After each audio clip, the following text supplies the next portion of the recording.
Pembohong. Kita membuat kesepakatan dan mereka. Jika saya membuat kesepakatan dengan dia, kita punya kesepakatan. Lalu dia pergi, dia bicara, kita membuat kesepakatan, semua setuju, tidak ada senjata nuklir, kita tutup kesepakatan. Mereka keluar dan bicara ke media, mereka bilang kita bahkan tidak pernah membicarakan itu.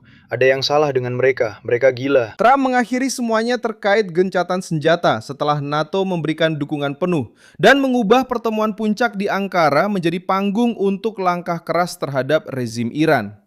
Keputusan itu datang pada 8 Juli 2026 setelah kapal-kapal dagang diserang di Selat Hormuz dan ketegangan kembali meledak. Di salah satu jalur pelayaran paling penting di dunia, Donald Trump tiba di Turki untuk menghadiri pertemuan NATO dan mendapati situasi yang sudah tidak memungkinkan lagi untuk bersikap setengah-setengah. Kapal-kapal yang diserang, tekanan terhadap minyak, sekutu menuntut kejelasan, dan Teheran berusaha menunjukkan kekuatan tepat di titik di mana energi mengalir ke berbagai negara. Tanggapan Amerika datang dengan serangan baru terhadap target-target Iran dan secara praktis mengakhiri perjanjian sementara yang berusaha menahan perang. Mark Rutte, Sekretaris Jenderal NATO, memberikan dukungan politik yang dibutuhkan Trump dengan menyatakan bahwa reaksi Amerika Serikat memang diperlukan karena gencatan senjata tidak bisa dijadikan tameng. Tidak terlalu banyak.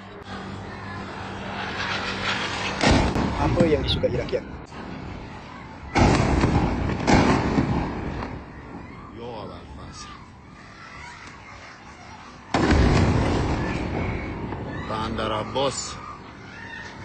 Mark Rutte, Sekretaris Jenderal NATO, memberikan dukungan politik yang dibutuhkan Trump dengan menyatakan bahwa reaksi Amerika Serikat memang diperlukan. Karena gencatan senjata tidak boleh menjadi tameng bagi penyerang untuk terus menyerang. Disitulah Ankara bukan lagi sekedar lokasi pertemuan diplomatik, melainkan berubah menjadi sebuah pesan. Siapapun yang mengusik kapal sipil, jalur internasional, dan kesabaran Amerika bisa kehilangan tempat di meja perundingan.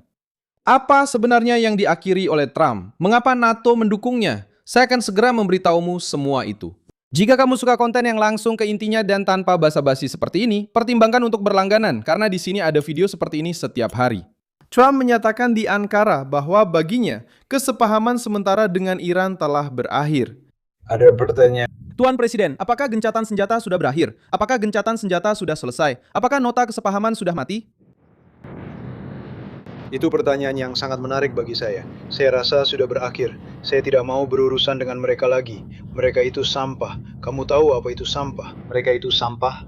Mereka adalah orang-orang sakit. Mereka dipimpin oleh orang-orang sakit. Dan mereka adalah orang-orang yang kejam dan penuh kekerasan.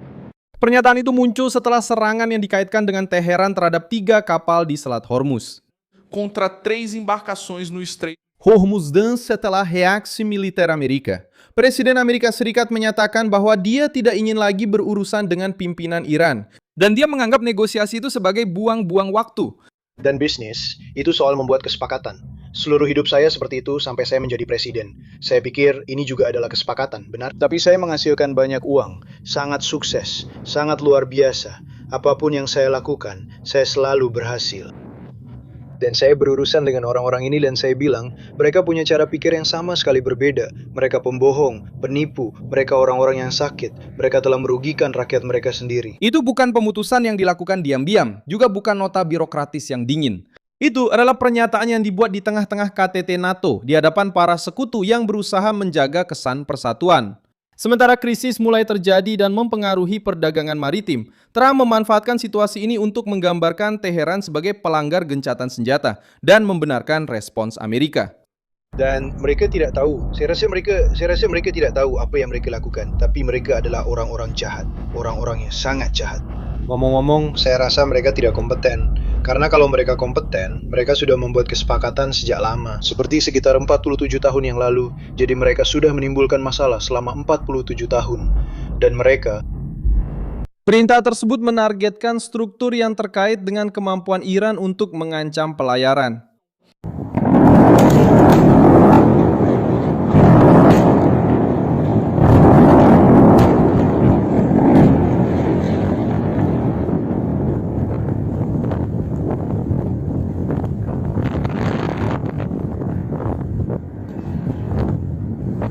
Sementara Washington juga mencabut izin yang memungkinkan penjualan minyak Iran di pasar global. Mark Rutte ikut terlibat dalam situasi ini sebagai tokoh sentral. Kepala NATO mengatakan bahwa ketika ada gencatan senjata dan Iran melanggarnya, reaksi keras dari Amerika Serikat menjadi sangat penting. Pada praktiknya, Rutte memberikan kepada Trump apa yang sebagian Eropa coba hindari, yaitu sebuah pengakuan publik secara langsung. Dan itu terjadi pada saat yang paling sensitif dalam krisis ini. NATO tidak hanya membahas pengeluaran militer, rencana pertahanan, dan kehadiran Amerika di Eropa. Aliansi ini didorong ke pusat perang dengan Iran karena agresi di laut memunculkan pertanyaan sederhana. Apakah organisasi ini akan melindungi tatanan internasional atau hanya akan menyaksikan Teheran mendikte aturan di perairan? Donald Trump juga menggunakan KTT ini untuk menekan sekutu-sekutu yang menginginkan perlindungan Amerika. Tanpa memberikan imbalan nyata, Spanyol menjadi sasaran yang paling jelas. Presiden Amerika mengatakan bahwa dia telah memerintahkan pemutusan perdagangan dengan Spanyol dan menuduh Madrid sebagai mitra yang buruk di dalam NATO. Khususnya Spanyol, beberapa negara lain juga, tapi terutama Spanyol, mereka terbuka dan bersikap bermusuhan tentang hal ini. Kita akan lihat apakah mereka tetap seperti itu ketika mereka menelpon dan berkata, "Tolong, kami ingin bernegosiasi dengan Anda, Pak. Kami ingin bernegosiasi." Mereka sangat diuntungkan dari kita, tapi kita akan lihat bahwa mereka akan mendapatkan jauh lebih sedikit. Saya tidak mau berbisnis dengan mereka. Kekesalan itu tidak muncul begitu saja. Spanyol menolak target baru pengeluaran militer aliansi dan juga menolak mengizinkan penggunaan pangkalan dan wilayah udaranya dalam operasi yang terkait dengan perang melawan Iran. Bagi Trump, sikap seperti itu sudah tidak pantas lagi dalam sebuah aliansi yang bergantung pada kekuatan Amerika. Ketika ancaman meningkat, Lakukan itu pada Spanyol. Hentikan semua perdagangan dengan Spanyol. Tolong, termasuk kunjungan, benar? Kami tidak mau ada urusan apapun. Perhatikan bagaimana mereka akan kembali dengan cepat. Mereka akan kembali. Mereka memperlakukan pria ini dengan sangat buruk. tekanan terhadap Spanyol berfungsi sebagai peringatan bagi ibu kota Eropa lainnya. Trump telah memperjelas bahwa dia tidak menerima permainan lama di mana Amerika Serikat yang menanggung porsi biaya terbesar. Mereka menanggung risiko militer, menopang penangkalan nuklir, dan masih menerima ceramah moral dari pemerintah yang lari saat waktu pengambilan keputusan. NATO telah berkomitmen untuk meningkatkan investasi pertahanan menjadi 5% dari produk domestik bruto hingga tahun 2035. Sebagian dialokasikan untuk pertahanan inti dan sebagian lagi untuk keamanan, infrastruktur, dan kesiapsiagaan. Peningkatan ini bukan muncul karena niat baik spontan dari Eropa, tapi karena Donald Trump menyoroti masalah tersebut dan mengubah kontribusi militer menjadi ujian kesetiaan. Greenland juga kembali menjadi pusat perhatian. Donald Trump menegaskan kembali bahwa Amerika Serikat seharusnya menguasai pulau itu yang merupakan milik kerajaan Denmark dan memiliki otonomi sendiri. Saya puas dengan NATO atas apa yang mereka lakukan di Greenland, tapi bukan karena mereka tidak mau membantu kami. Dengan sponsor utama terorisme negara, yaitu Iran. Topik ini membuat orang Eropa merasa tidak nyaman, tetapi juga menunjukkan besarnya persaingan strategis di Arktik. Greenland bukan hanya sekedar es di peta, tapi juga posisi, jalur, pengawasan, mineral, dan kehadiran di utara planet ini. Donald Trump memandang hal ini sebagai masalah keamanan nasional. Pernyataan Ruth tentang komitmen Amerika Serikat terhadap NATO juga memiliki bobot politik. Dia mengatakan bahwa tidak ada keraguan tentang komitmen Amerika terhadap aliansi tersebut, tetapi menambahkan bahwa orang Eropa dan warga Kanada perlu menyamakan pengeluaran mereka dengan Amerika Serikat. Tapi juga karena Anda juga. Jadi, raihlah kemenangan itu. Itu sudah ada di sana. Kamu yang melakukannya. Itu terjadi di Den Haag, dan sekarang mereka sedang melaksanakannya. Dan di Greenland, kamu dan aku membuat kesepakatan di Davos. Aku akan memastikan kesepakatan itu dijalankan. Langkah demi langkah, kamu bisa memasang kubah emas itu. Di Greenland, ada pembicaraan trilateral yang dipimpin oleh Marco dengan warga Greenland dan warga Denmark tentang kemungkinan perubahan posisi konstitusional mereka di dalam kerajaan. Trump ingin sekutu yang kuat, berguna, dan mampu memikul sebagian beban. NATO mencoba menampilkan KTT sebagai bukti persatuan, tetapi persatuan yang muncul di Ankara dibangun karena kepanikan, tekanan, dan kesadaran bahwa tanpa Amerika Serikat, aliansi ini kehilangan kekuatan nyata. Cina masuk dalam pidato Trump melalui jalur lain. Presiden Amerika menunjukkan bahwa Beijing tampaknya tidak memasok peralatan kepada Iran dan memuji Xi Jinping, sebuah pilihan yang diperhitungkan. Jadi menurut saya, ya mereka memperlakukan kita dengan baik. Saya rasa Cina memperlakukan kita dengan baik. Saya bersama Presiden Xi dan saya berkata, saya harap Anda tidak akan ikut berperang karena kami tidak menginginkan itu. Dia menerima lebih dari 50% minyaknya melalui Selat Hormuz dan tidak pernah ikut perang. Dia tidak menyediakan peralatan untuk mereka. Dia luar biasa. Saya penggemar berat Presiden Xi. Dengan mengatakan bahwa Xi telah bertindak dengan baik. Pada titik ini, Trump memberi ruang agar Tiongkok tetap menjauh dari dukungan langsung terhadap rezim Iran. Dan pada saat yang sama, menunjukkan bahwa tekanannya bukanlah perang melawan semua orang. Target saat ini adalah rezim yang menyerang kapal, menantang perjanjian dan mengancam jalur internasional. Ankara juga mengungkapkan peran Turki, meskipun ada ketegangan lama yang melibatkan Israel, Iran, pertahanan udara, dan hubungan Turki sendiri dengan NATO. Trump memperlakukan Erdogan dengan akrab, tetapi pesan di baliknya jelas. Saya suka sama Erdogan, serius. Saya suka dia. Dia menyambut saya dengan kapet merah. Dia hebat, dia bisa saja berperang, katanya begitu. Seperti dengan Bibi, saya juga suka Bibi. Menurut saya, Bibi adalah Perdana Menteri yang hebat di masa perang. Tapi kemarin Bibi mengatakan hal-hal keras tentang Turki dan Erdogan. Dan saya bilang, tahu nggak, saya bicara sama dia. Dan saya bilang, dia bisa saja ikut perang karena dia tidak terlalu suka Israel dan tidak terlalu suka Bibi. Dan dia tidak ikut perang karena saya. Dan itu adalah kekuatan militer, jutaan tentara. Turki sangat kuat, mereka punya banyak peralatan terbaik kita. Mereka mencoba mendapatkan F-35, tapi mereka tidak berhasil. Dia pasti sudah masuk. Kalau bukan karena saya, dia pasti sudah masuk dan akan berada di pihak lain. Turki bisa berbicara dengan semua orang, tapi tidak bisa membiarkan Iran mengubah wilayah itu menjadi zona tanpa tekanan.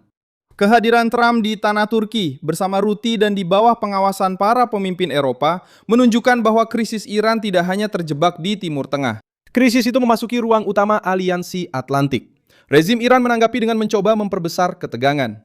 Setelah serangan Amerika, pejabat Iran berbicara tentang target yang terkait dengan Amerika Serikat di Teluk. Kami telah menyingkirkan kelompok pemimpin pertama mereka. Kelompok pemimpin kedua mereka ingin menyingkirkan pemimpin Zewa. Saya ada di semua daftar. Saya melihat tautannya pagi ini, saya ada di semua daftar mereka. Dan sejauh ini, saya rasa saya cukup beruntung. Tapi mungkin itu tidak akan bertahan lama, karena begitulah keadaannya. Tapi kita punya orang-orang yang luar biasa. Hanya saja mereka adalah orang-orang jahat yang sakit. Dan kita perlu menghilangkan kanker mereka. Kamu tahu apa yang harus dilakukan? Kamu harus menyingkirkan kanker itu sejak dini, bro. Begitulah perasaanku. Ketika rezim menggunakan negosiasi untuk mengambil napas dan kemudian kembali menyerang jalur sipil, diplomasi berhenti menjadi solusi dan berubah menjadi kedok untuk provokasi baru. Itulah poin yang dimanfaatkan Trump abis-abisan di Ankara. Pasar merasakan dampaknya, Trump tahu itu. Karena itu, responsnya tidak terbatas pada bidang militer saja.